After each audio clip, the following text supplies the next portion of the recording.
Journaling and oracle consultation can be empowering and developmental.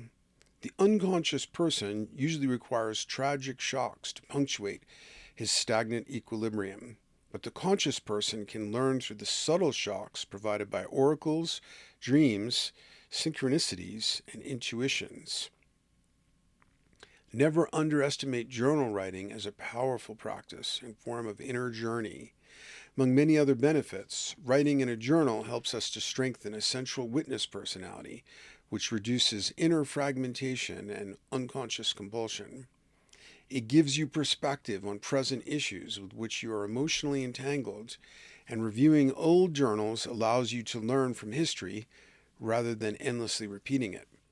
A journal is also an imaginal space, an inner theater where you can dialogue with subpersonalities like your inner child, record dreams, and express things bubbling up from the unconscious. Objectifying inner chaos by recording what you are feeling, thinking, and experiencing in a journal can be deeply therapeutic. Giving form to whatever flickers into your imagination can provide insight and openings into the creative. Writing skills automatically improve when employed in the service of self-expression rather than under compulsion from the outside. For example, on I think it was December 3rd of 2017, I felt completely stuck with parallel journeys, and took off 2 years and 4 months. That ended on April 6th of 2020 with the start of the lockdown.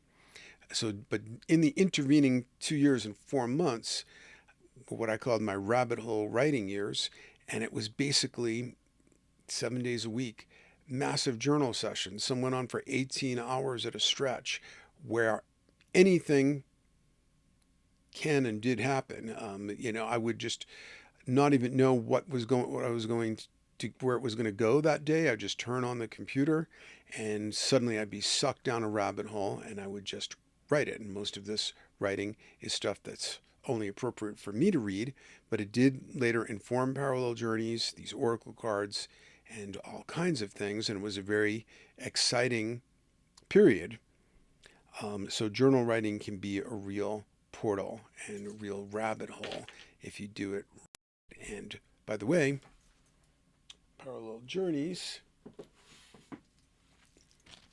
is all told in the form of journals, and you can read it free on the website.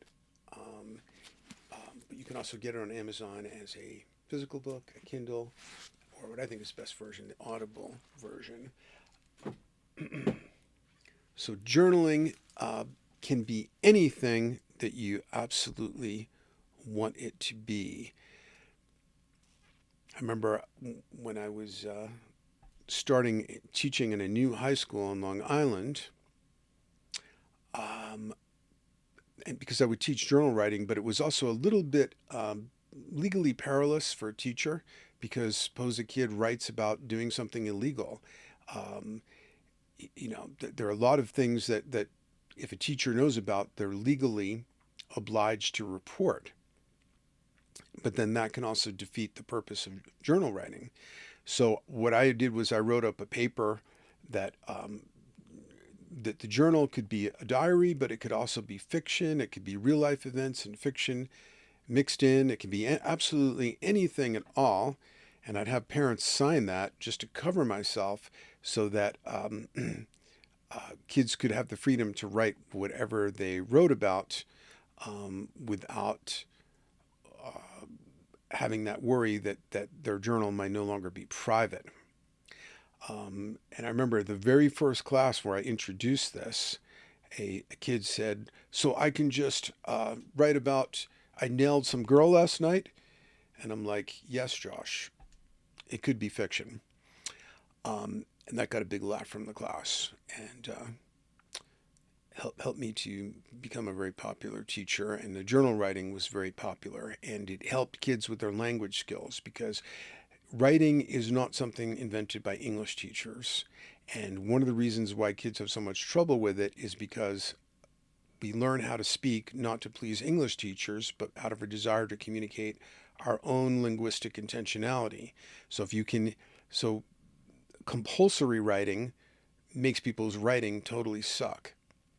And one of the ways past that is to have people write about stuff that they want to write about. Receiving this card indicates that this is an auspicious time to journal. Consult the Zap Oracle, the I Ching, and other oracles. Record and interpret your dreams and derive lessons from any shocks you might receive.